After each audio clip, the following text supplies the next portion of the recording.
Okay, tēnā koutou katoa, malo elele, and welcome to everybody that's here in Chambers and those that may be joining online. Welcome to our Open Spaces and Recreation Strategy workshop as part of the Strategy and Advocacy Committee. So what we will do today is we have a presentation that's prepared for us to go through. And this workshop will take us through to about 10:15. So there will be an opportunity during the workshop for everyone to ask any questions and providing any feedback and comments. So I will pass it over to Ms. O'Neill. Kia ora tātou. So today is following on from April's initial discussion, but the process of which actually commenced by the team in August of last year, and is an important step in planning for this strategy alongside the other strategies that will partner with it.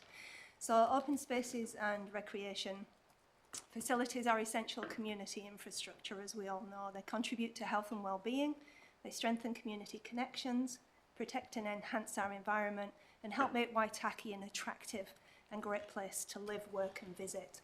So importantly, the strategy that we will ultimately lead to is a decision-making framework. It's not by itself a commitment to fund every initiative it identifies.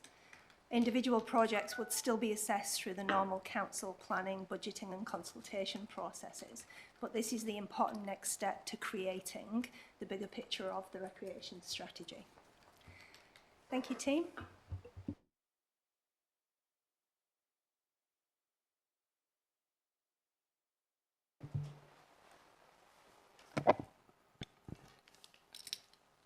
Good morning, everyone. I just wondered if Josh Rendell had anything to add to the opening context. No? That's all good.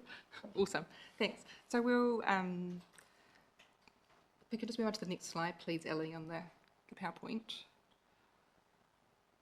This is just a brief overview as to what we're sort of planning today, and we want to embed all your questions and feedback through the sections, so feel free to jump in when you feel the need to, and really value that feedback and discussion around these things.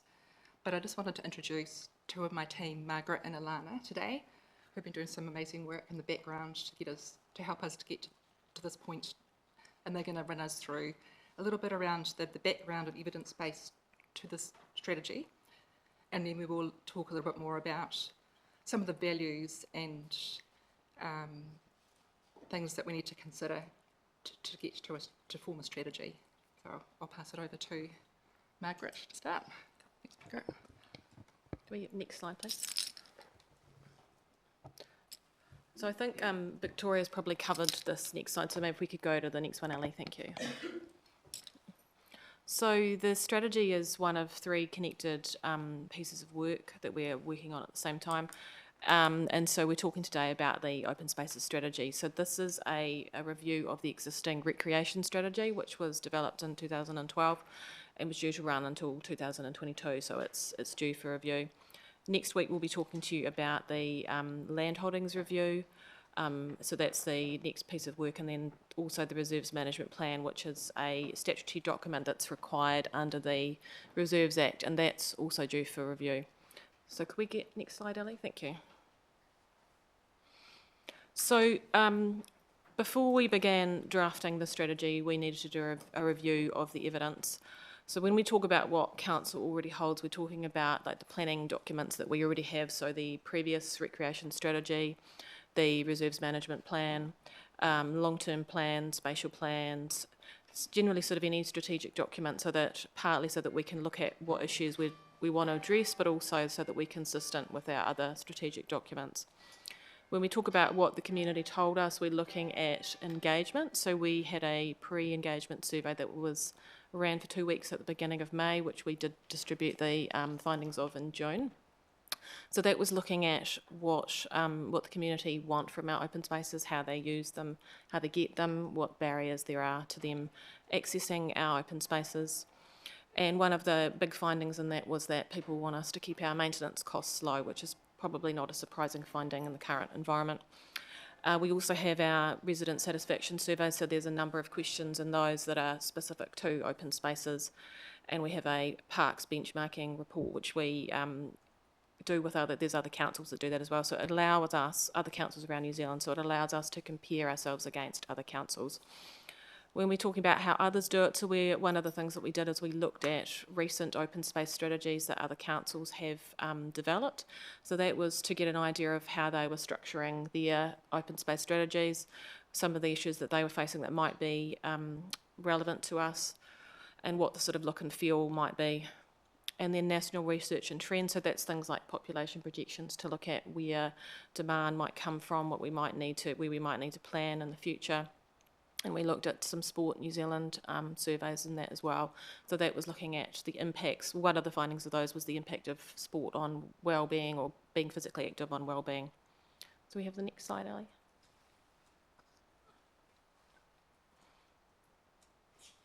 So why are we reviewing the strategy now? So it was due for review, but also a lot has happened since 2012. So we've had a global pandemic, which really highlighted the impact of, or the benefits of having open spaces that people can access freely and are available.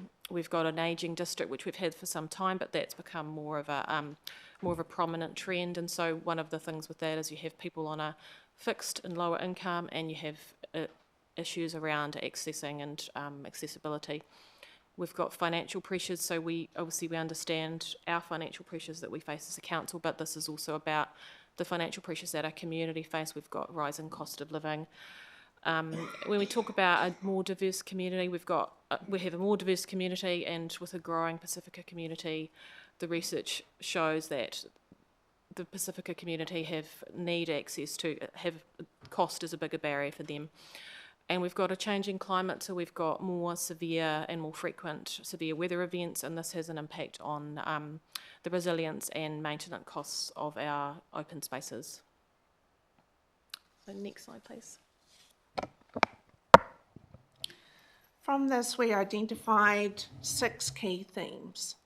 This is from our research and our background evidence. So we have our value for open spaces. This is all about why our network matters, how it contributes to our community health and well-being and resilience.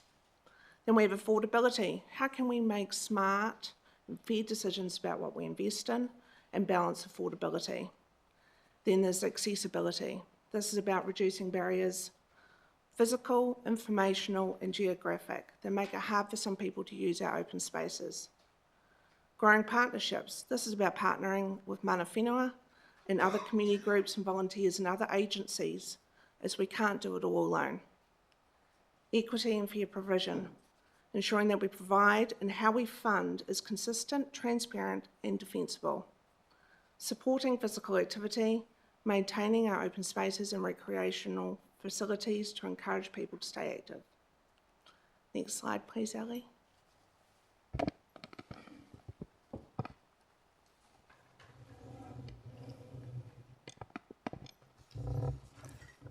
I actually wouldn't mind just going back one, sorry, Ali, because I just wanted to get a sense of where, I guess, members sit around these themes and how, if they kind of reflect how you feel about open spaces and the benefits to the community and why we're in the space and that type of thing. If there's anything we're kind of missing based on the evidence base.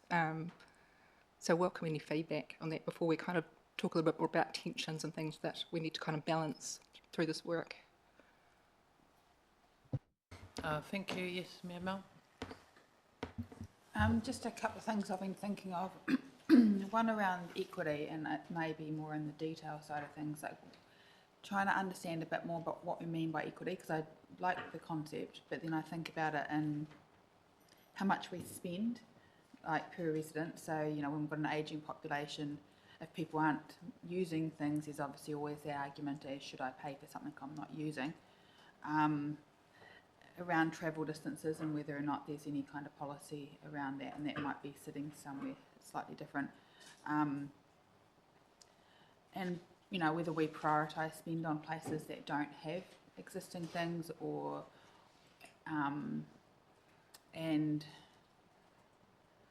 why, understanding it was about that equitable, understanding why there's not the same level of investment in different places. So while there's equity is a really good concept, I think we need to kind of understand what that actually means.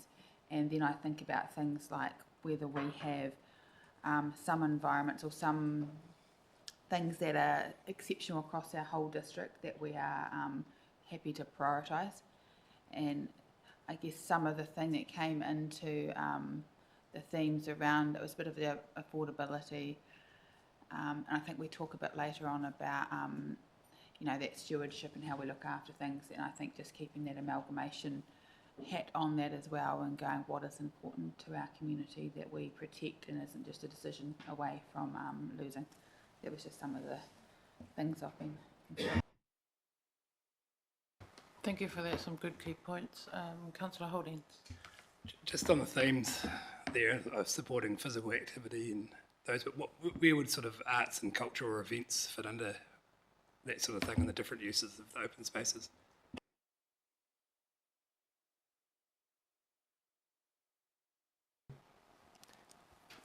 Definitely something that, they're just not used just for sport or for, like going to have a walk with the dog. You're right, there are other uses for those. And it's probably important to reflect that somewhere. We'll think about how it might sort of fit into some things. It might be kind of like supporting other compatible kind of uses and experiences, something along those lines. But that's a really good point. Thanks. Yeah. Thank you for that. Yes, Deputy Mayor Rebecca. Thank you. I think they're kind of covering the right themes, but I feel like they're kind of doing a lot of different jobs, and some are sort of outcomes and some are probably like more principles. I don't know, just I've got quite a few things throughout, but if we are just on, I guess, the themes,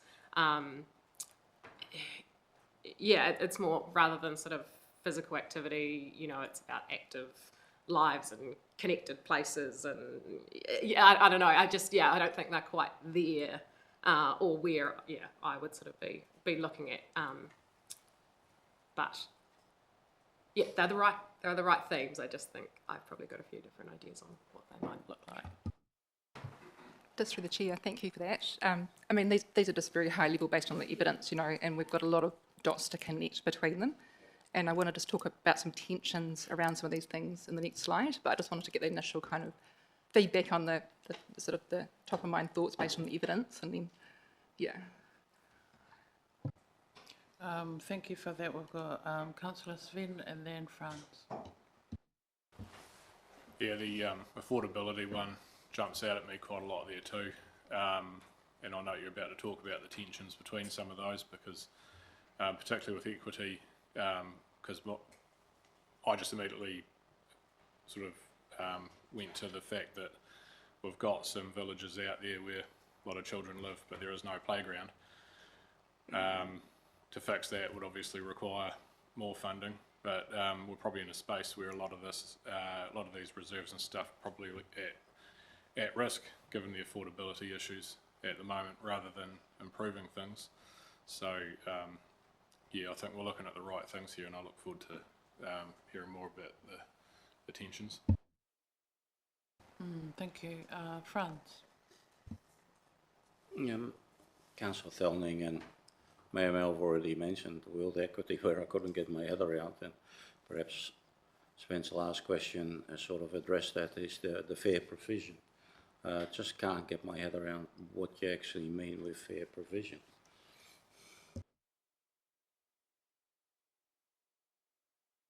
something to tease out. I think that's where we really need to steer from councillors in terms of what you consider fair provision to be, given the climate we're in at the moment and where we're heading. This is a sort of a 10-year strategy, 10-year, 20-year sort of strategy to think about into the future.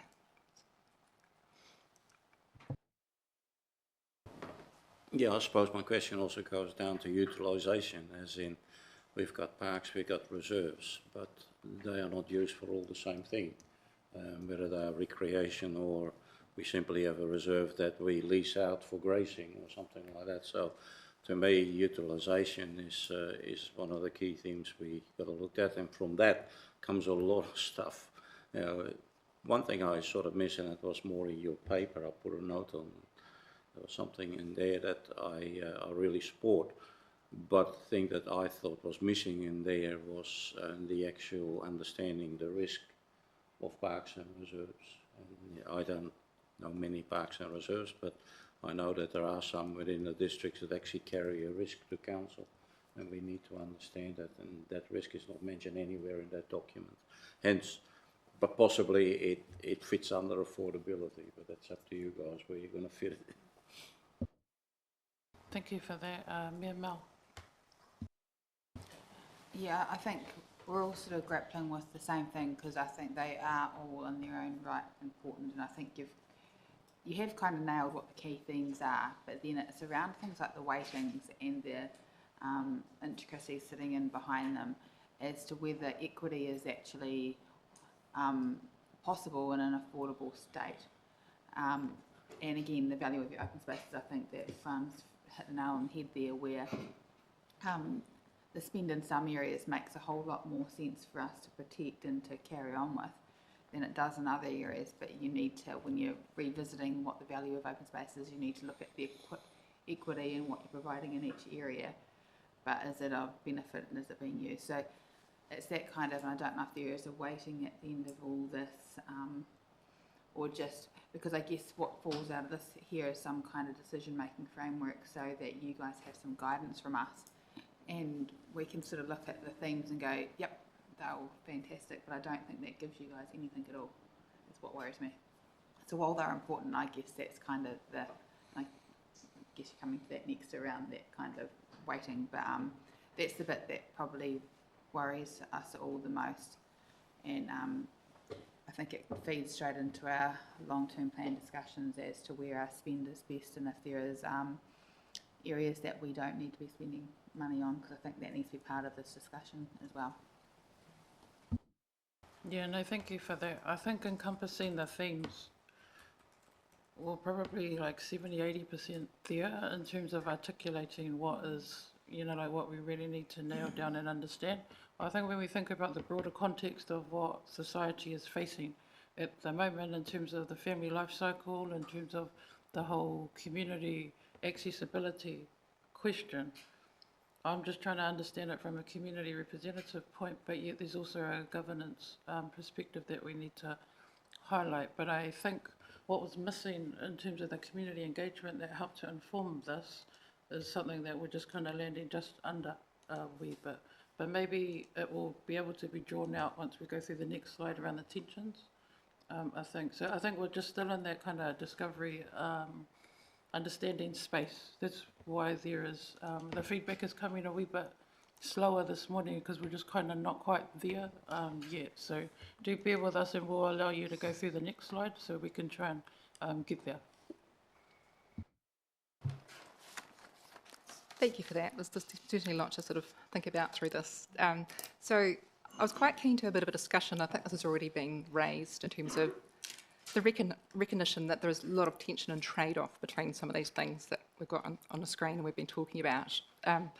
So one pattern that keeps showing up is that, you know, a good outcome for one part of the community often comes at a cost somewhere else through some of these things.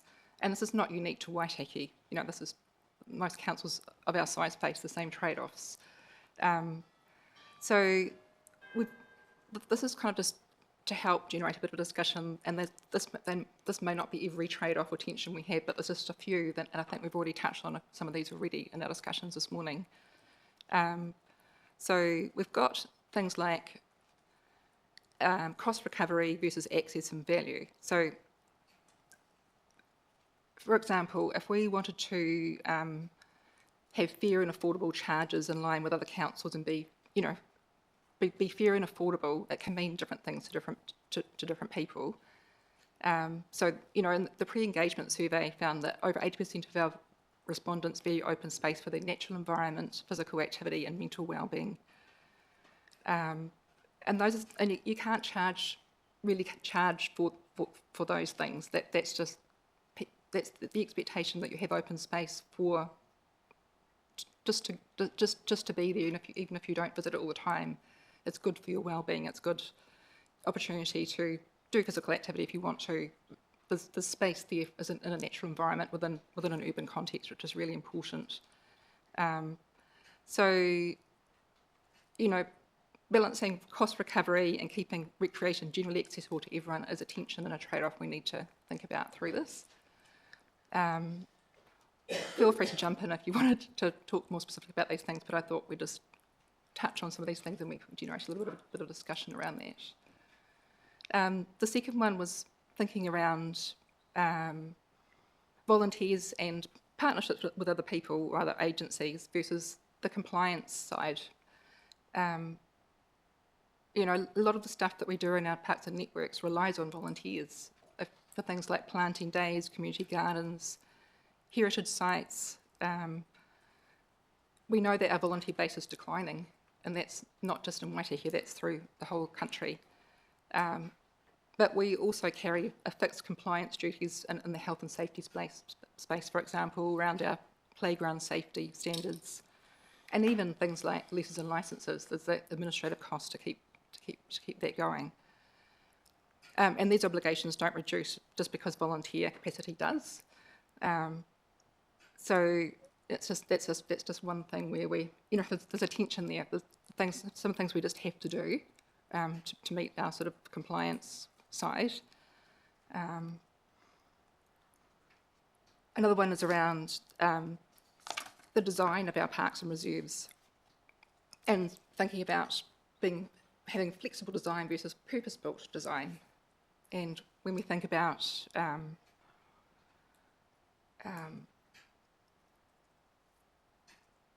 it might be nice to have sort of principles around having multi-use spaces and being flexible around this, but there might be certain sections of the community that really need specific design, thinking about people with disabilities and older residents, and that purpose-built kind of general infrastructure may not be fit for purpose for them.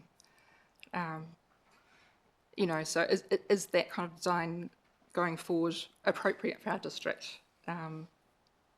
And we've also got, very low density and a changing population in that. We're very scattered across lots of different communities. Can we keep affording to be able to do these things? That's just a question around some of those things.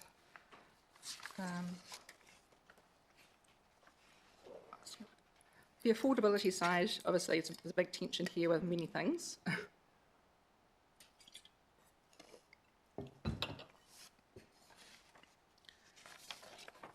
And I particularly want to highlight, I think we've already talked a little bit about equity and affordability, and we've got both a spread out geography, but we've also got things like what we currently provide for in some of our sports, like around sports equity. So if we provide services for rugby cricket league,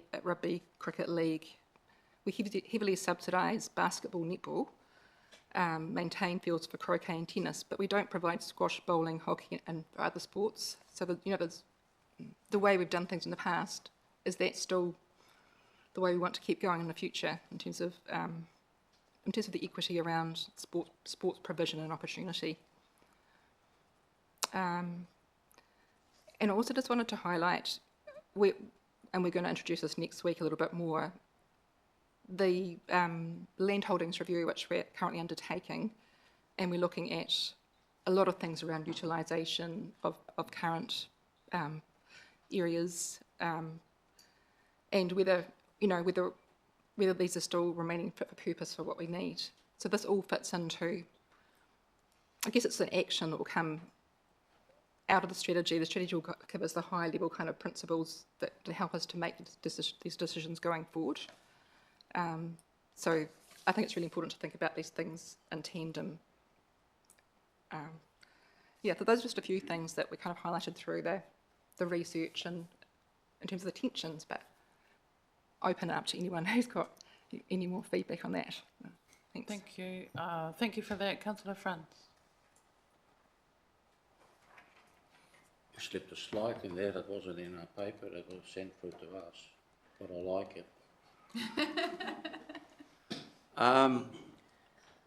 First of all, I just want to say you guys are doing a great job. You've produced a presentation here in a paper within 20 pages, and it's easy to follow. And thanks for the opportunity for us to give the feedback on it. I think it's a very good strategy. No pun intended there. If I see that last point, acquisition versus divestment is something that, in my mind is also very important. But you've just made a comment that sort of raised my eyebrows, and just want to understand it a bit more when you start to mention squash courts and that sort of thing. Because when I think about reserves and parks, I wonder whether Mr. Randall would like to now have buildings where you can play squash in there, and the maintenance, the acquisition, etc. I always thought parks and reserves, that's the green stuff, if you like, not necessarily concrete ones. Have I got that wrong? Is the squash court, the buildings included in parks and reserves? How do I have to see this? Through the chair. When we're looking at this, we're looking at reserves as a whole. So a lot of the reserves that we have currently have buildings on them, structures on them, and are kitted out for specialised kinds of activities, but they're reserves. So we're trying to look at all the reserves, what provisions we make on them, how we service different kinds of customers, and whether we need to be getting more, getting less, whether the nature of the reserves that we currently hold are the appropriate nature, whether we're currently investing in the right spaces, whether it's more playgrounds or less playgrounds, or more open space or less open space. So it's a bit of all of it, yeah. The ones that we're not looking at are the likes of the airport reserves, but kind of everything else is mostly up for discussion. Well, we might as well raise it now. Are the community halls included in those reserves? Sorry, the community halls are also not included. Sorry. Yep. Okay, thank you for that. We've got Sven and then Courtney. One thing that I always like to consider is the original purpose of the reserve, how it came to be, and like to look up the Gazette and see what it was, if it's available. In most cases, like, I think it's a fundamental job of council to be providing those spaces for those sports. When a sports club has to raise funds, it usually falls to one or two people to go and fill out a whole lot of forms.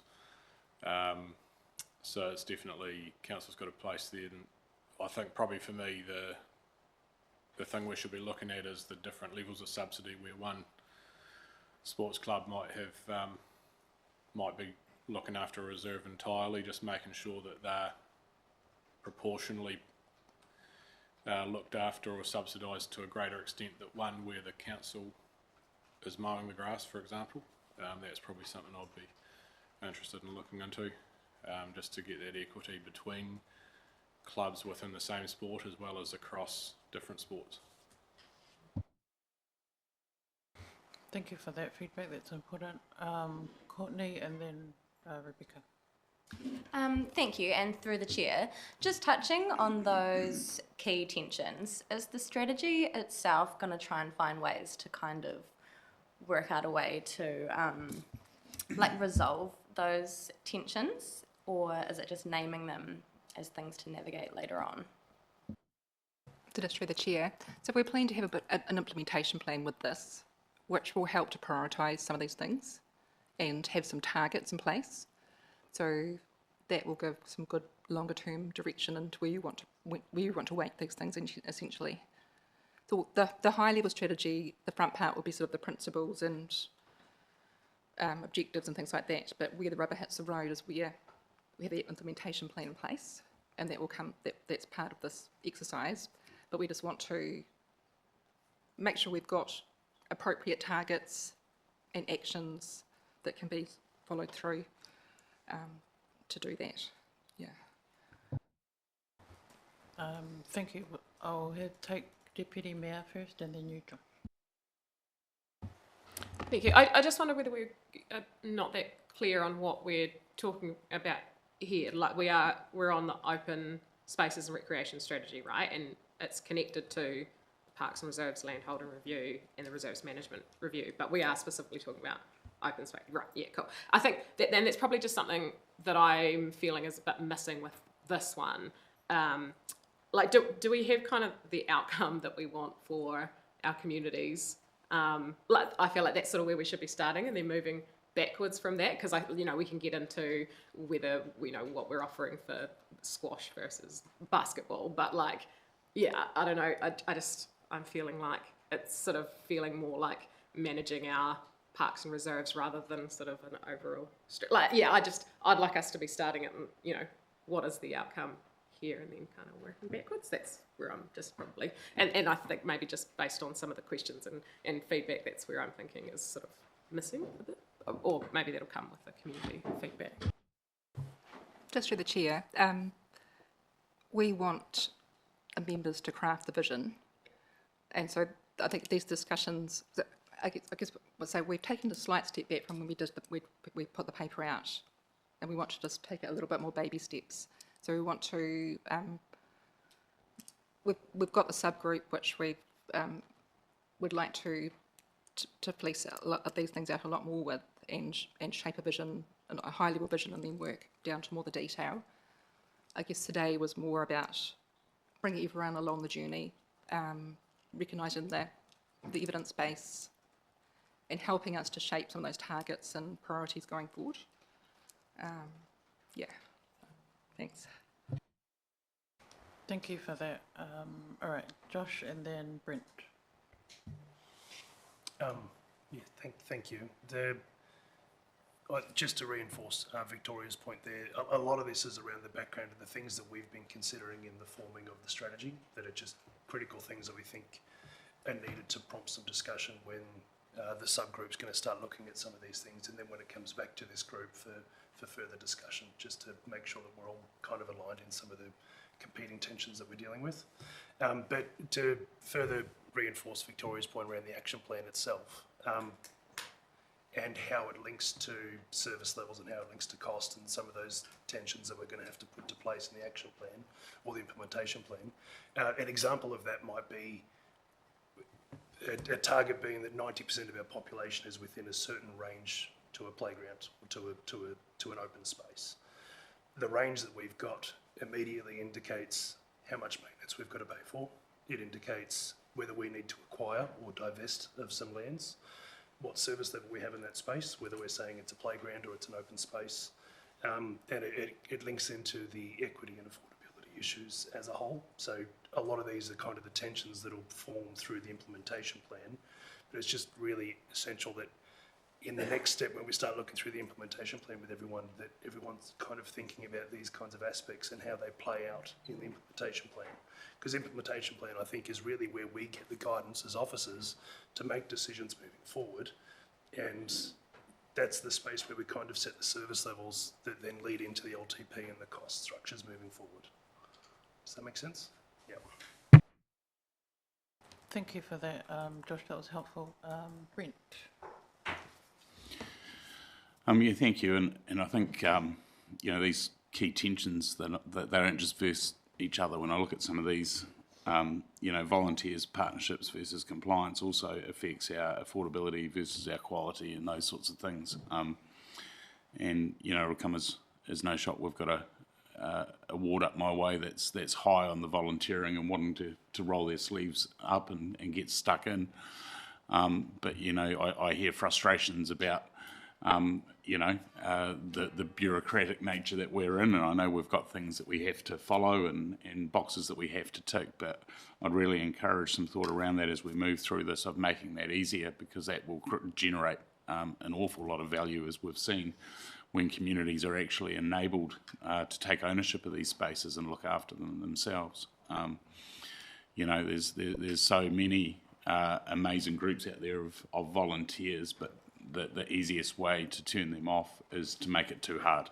And it's little things, things that I've noticed. I know we have a requirement for certain works to go through WorkSafe, which I understand health and safety, but can we change that setting to be up to a certain value so that we've got a number of people up our end of value that are small end contractors that it doesn't make sense for them to be in WorkSafe, but they perform amazing work around our community and volunteer a huge amount of hours on things like our golf clubs and things like that to assist our communities. So, just that broader thought of how do we actually enable that, I believe will deliver great value for all of these spaces, and there's lots of proof there showing that. So, thank you.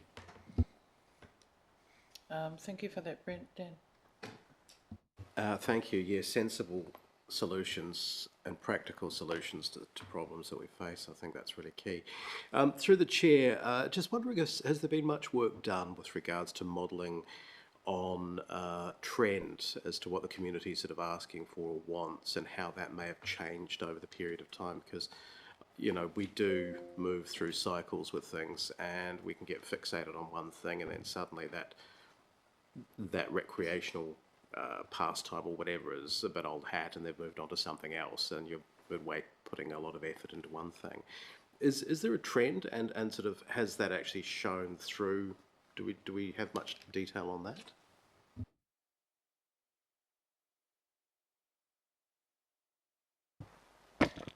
Through the chair, yeah, very good question. Across the recreation space through Aotearoa, there's, we do participate in different sort of forums and different sort of groups, so we do get a little bit of insight of what's going on across the country nationally.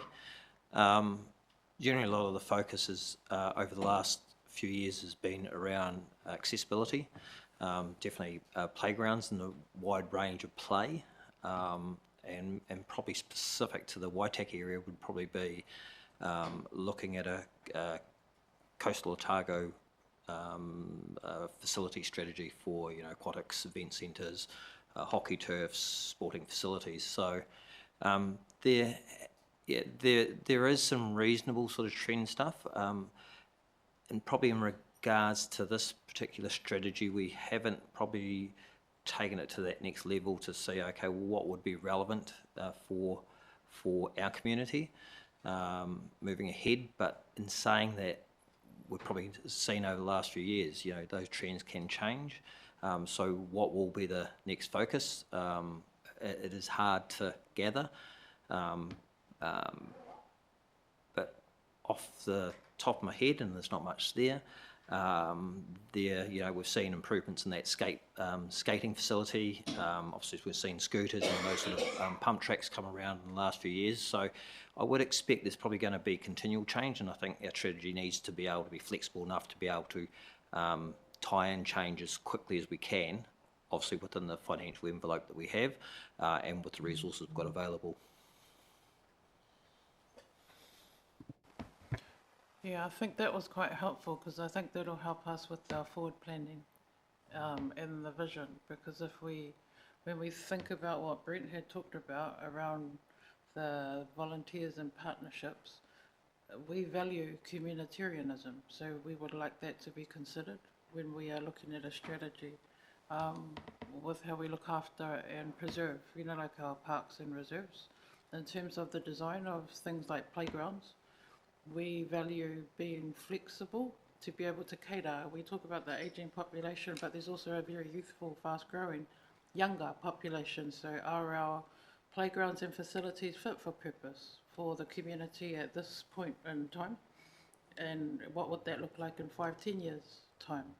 Are we meeting the needs of our neurodiversity? Like kind of families that have that need. And we did talk about accessibility as well. So I think this touches on a lot of it, but yeah, I think it just still needs a wee bit more probably understanding around that. But I think it's a good touch point. Mel.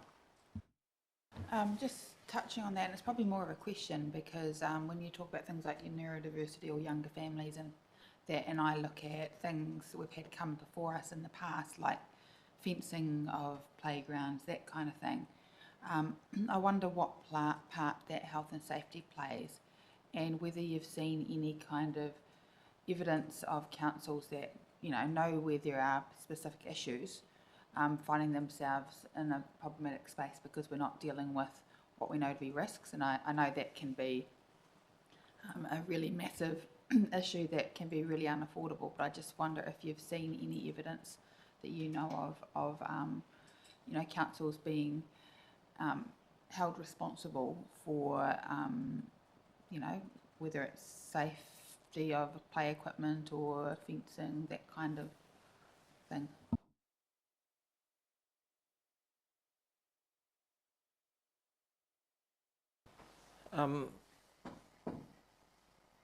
Just to answer that in a probably honest manner, it's a lot of those sort of events are usually after the fact. I know from experience where we'll use an example of a playground and fencing, not in this particular area, but it was a bit of a reaction to get fencing there because it was perceived risk, and I think we do have to look at each of our areas from a risk-based approach and just make sure we're making the right sort of decisions, but we also need to make sure we document that up. In our play space, there's always going to be an element of risk one way or the other. And it's a matter of having those open sort of discussions with the community. And I know for the water play that we did have elements of the community that came to us and said, hey, look, they were concerned about different aspects, and as a result, we modified the designs to take those sort of factors into account. Across the country, there hasn't been an awful lot of probably what's the right word? Incidents that we need to look at things in a bigger sense, but there is a general sharing of information when those sort of events do come on. And I think recent example, tree work in Christchurch. You know, the unfortunate fatality there. So we just need to make sure, from an operational sort of sense, we look at that. But that's probably outside what the strategy is looking at. But we do need to make sure that, as part of our strategic direction, we are weighing in risk and play, support, you know, getting people active and involved with all these sort of things anyway. Just through the chair, if I may, I think it's some parts of it are outside the strategy, other parts when you're talking about, you know, your affordability and accessibility, that kind of thing. There's a bit of a safety space in there which almost is picked up in that, but I'm not sure if it is entirely. I guess it's just a bit of a highlighting it to see if there's any will to look at it any differently.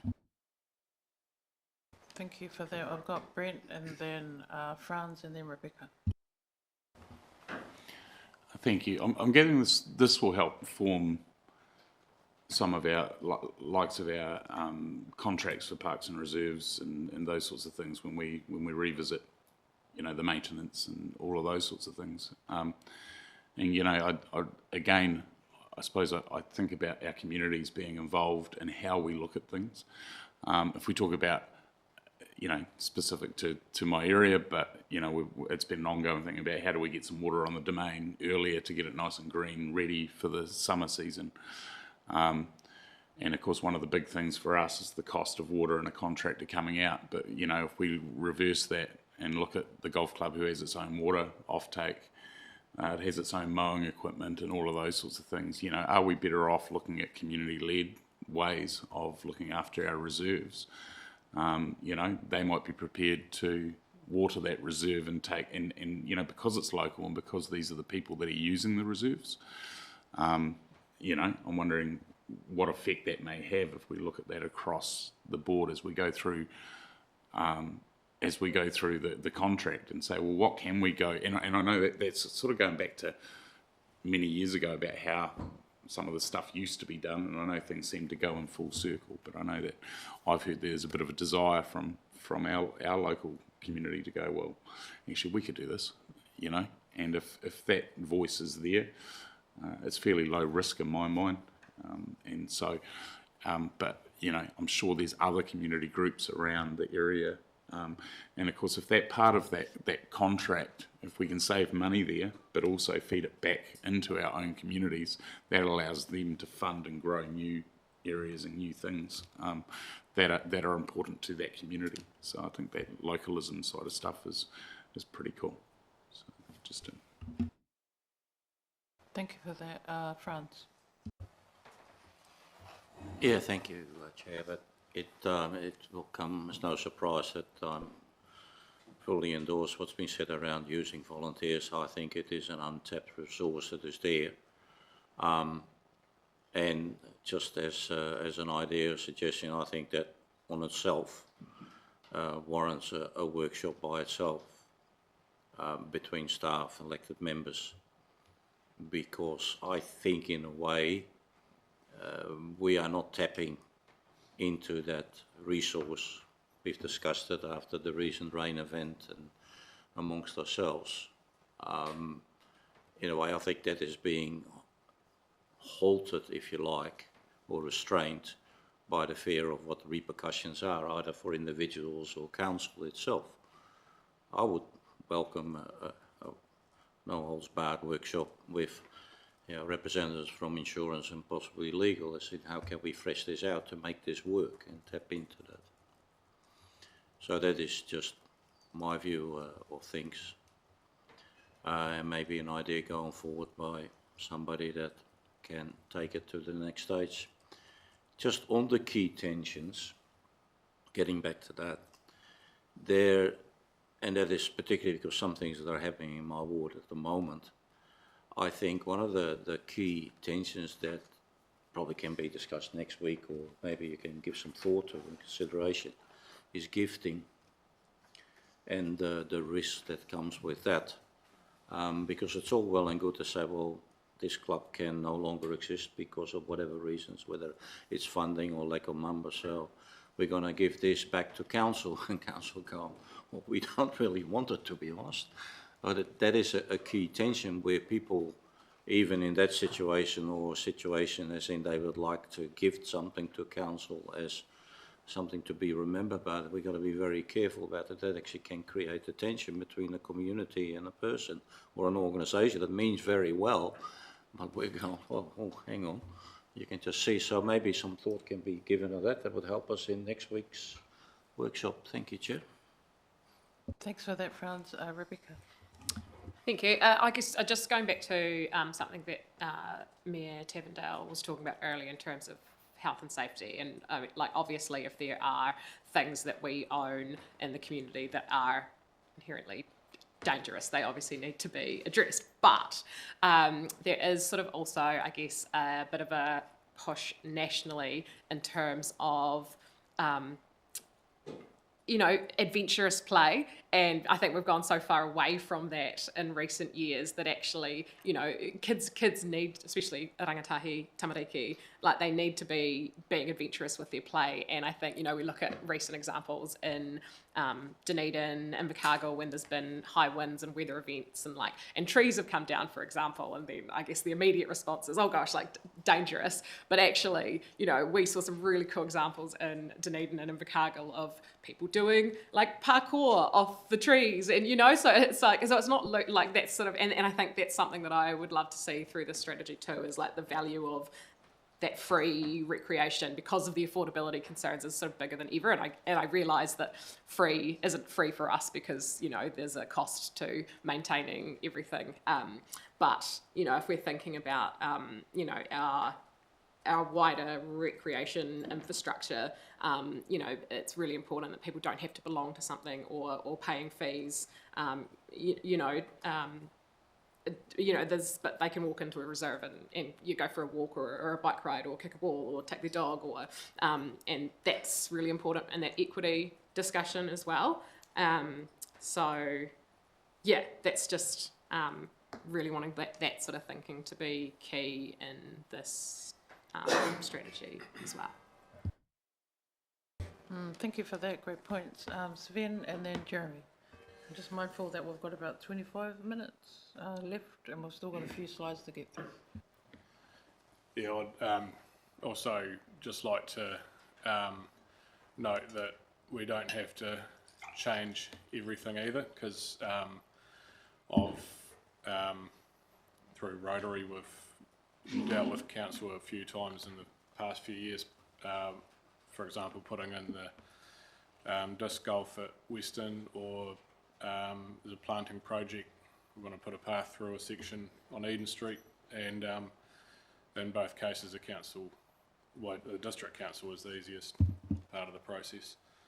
So I think if we can protect that ease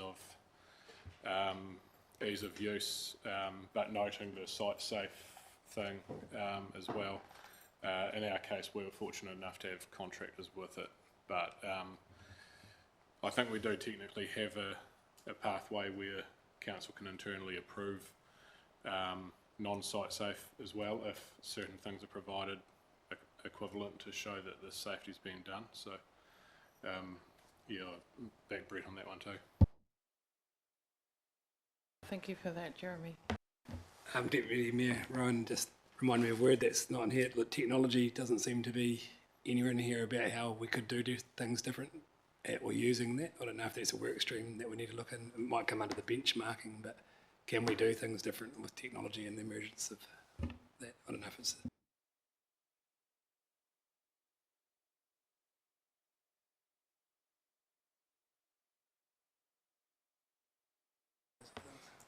Okay, thank you. We might move on to the next slide if I get the team to go through that.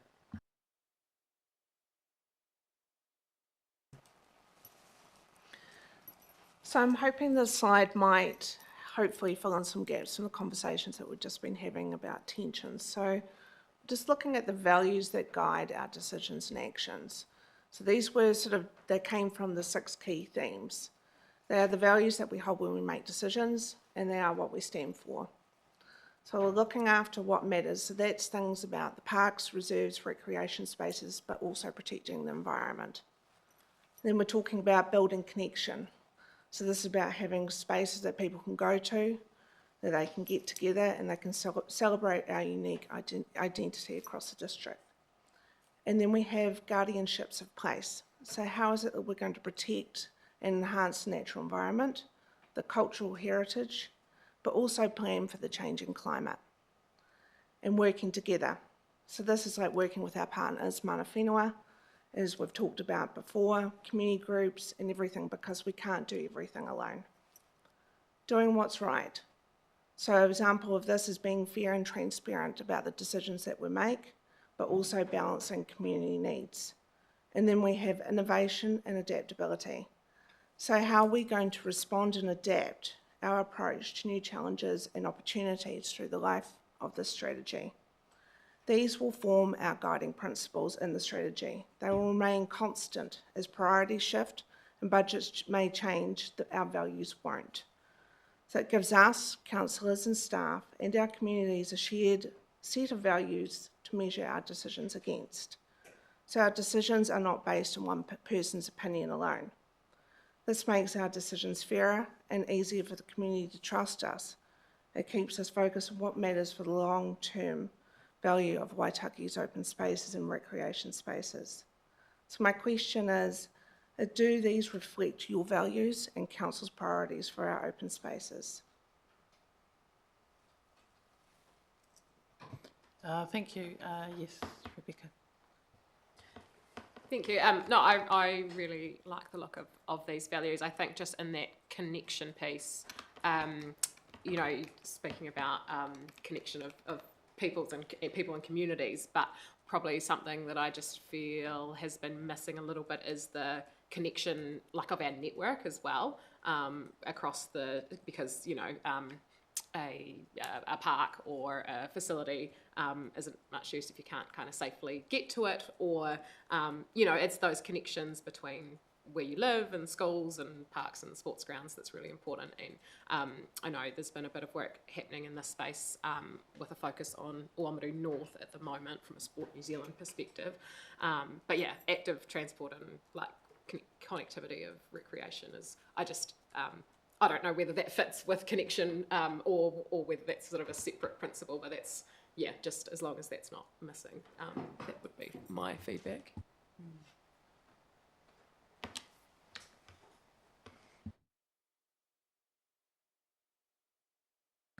I think the members have provided feedback that sits alongside each of these values. When Rebecca talked about the free recreation and the adventurous side, that's where the innovation and the adaptability piece comes through. When we look about the role and the value of our volunteers in the community, that's where the building connection and the guardianship and the kaitiaki component comes in. So I think there's some good foundations that are through here. I guess just one of the other things that I'm just kind of thinking about is just around getting some data around the utilisation that can help us forward plan a wee bit, just to cement. Sometimes when we're looking at or thinking about public spaces and parks, kids just need the park mode in the summertime. So there's a high utilisation kind of period, so they can get outdoors and we can support participation and engagement, and then the wellbeing and the community connection piece comes in. Then sometimes it doesn't need to be so organised. So sometimes there's just a balance of both when we're thinking about the, like the spaces and things. The North End was a good key point as well, because it kind of reflects and it sits on the age as well of the family cycle, like of the demographics within the North End as well. There's not many opportunities for any kind of playgrounds that are based out that part of town. So then we're also encouraging people to come to the harbour side to utilise that space, but yet if it's not being fully utilised by locals, whereas it might be more utilised in the summer by tourists or visitors. So just getting an understanding of that piece as well, that will be helpful. So sometimes simple is good, like as well. So I'm just not wanting to, I guess, underestimate, the use as well. Any other feedback from anyone on this slide, or any other values that could be missing, or anything that you want the team to take into consideration? Yes, Mayor Mel. I just want to agree with Deputy Mayor Ryan that this sits really well with me. So, yeah, thank you.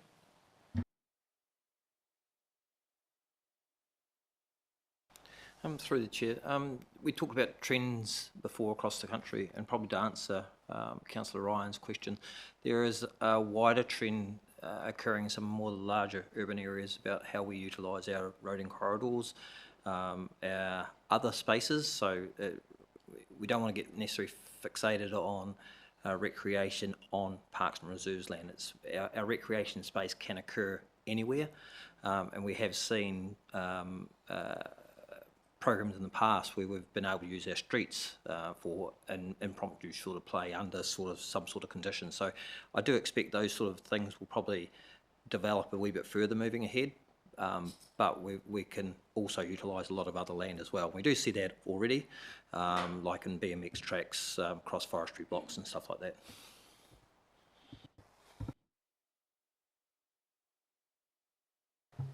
Just through the chair, just on the utilisation, that's going to be quite a big part of the land holdings review when we look at the land parcels that we want to review there. And that forms part of the criteria we're considering in that space as well. There is a bit of a challenge around utilisation that we cannot always get really accurate statistics on this. We're not having, in terms of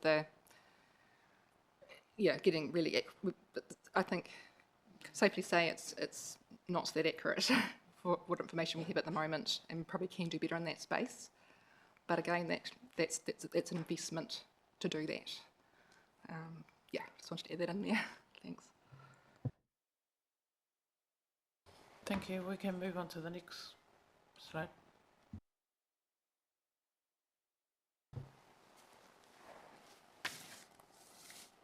Okay, so just next steps where we're sort of thinking about heading from here. We're really keen to utilise a subgroup as we did with the coastal strategy. It seemed to work really well in that respect, to tease out some of these things a little bit further and to sort of firm up a draft vision to bring back to other members to socialise and develop some sort of to confirm the principles, and then work on some objectives and those types of things, and start thinking about the targets and the actions we want to go ahead with to implement the strategy. So it's going to be sort of like working up and down, up and down. So we're proposing as a starter next week to have a session, just an hour session with with a subgroup. I think we've had 4 people that have indicated their interest already, which is fantastic. If anyone else is keen, please let us know, and we can add you into that. But 4 seems a good number to me in terms of just being able to really test some of those things. And that we may have 2 or 3 of those sessions. We'll just see how things go. And pending how many submissions we get on the coastal strategy, we might have an opportunity to come back to everybody here to do a workshop where we've kind of got to in terms of the draft. But we'd love to be able to get a draft endorsed at the end of October to go out for consultation. So we're sort of working on those timeframes at the moment. And then obviously in parallel to this, we've got the land holdings review, which we'll bring to council next week. And we can think about those kind of together, and I think they'll help inform each other really well in terms of the work that needs to be done in those spaces. That's all I've got. Unless there's any questions in terms of the approach we're looking at the moment, happy to take that feedback. Thanks everyone. Great, thank you. Is there any feedback in terms of the next steps or the working group that's been established to help feed in, or the timeline? Yes, Franz? Thank you, Chair. Just wondering, I think this has been discussed before and might have been in assets and infrastructure. Do we actually have now a complete list of our reserves as it is and our land holdings? Have we got that list that we can study, say, before the subgroup meets? Because there could very well be individual reserves that might want to be discussed or become a lightning bolt as to saying, okay, hey, hang on, something going on there. Yeah, and can that be made available? Just through the chair, I think there's a paper that's just been circulated for next week's workshop on land holdings, which will have, I'm not sure if it's got the list, but it's got a snapshot of all the reserves across the district visually on PDF maps at the moment. We do have a spreadsheet, Lindsay, don't we?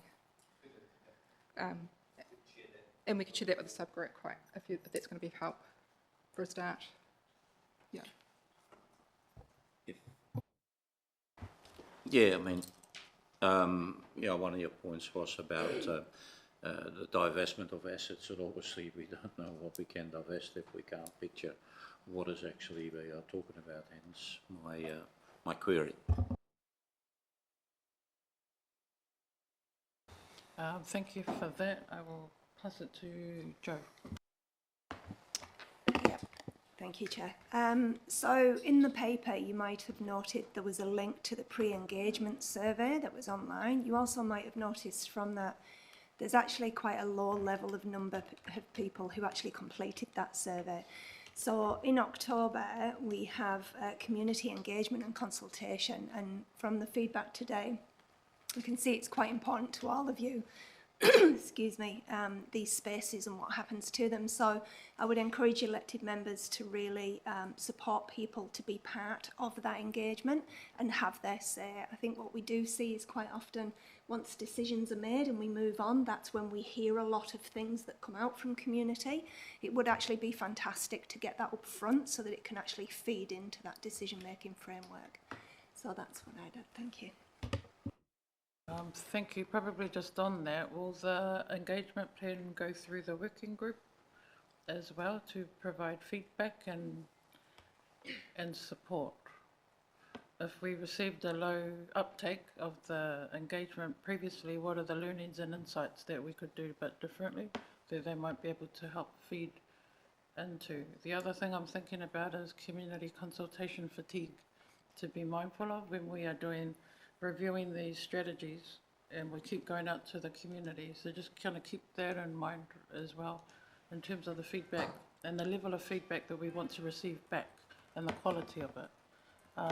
Yes, Rebecca.